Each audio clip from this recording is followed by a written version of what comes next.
danas praviti pitu sa gotovim korama, potrebno vam je ulje, pavlaka, sir, jaja i ja koristim sprej ulja da bi podmazala tepsiju za pitu. U vanglicu sam stavila 8 jaja i sad ću ih izmutiti viljuškom.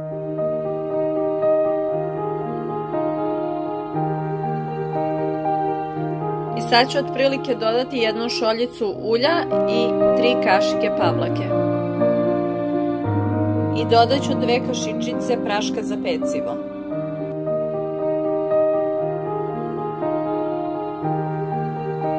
I to ću sad izmešati.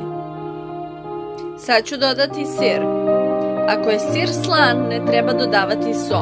Ako u nekom slučaju je sir neslan i ako volite malo više slano, možete malo soli dodati. I smesa je sada gotova. Sad, pošto sam pripremila smesu i kore, sad ću poprskati tepsiju sa uljem.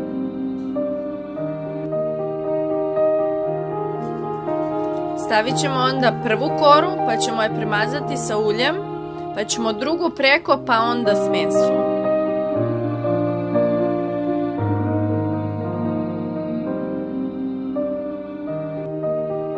Sad ću staviti drugu koru preko i premazati je uljem. I tako ćemo sa svakom korom raditi. Ako želite, možete kad svaku koru premažete sa uljem, na svaku koru možete fil staviti.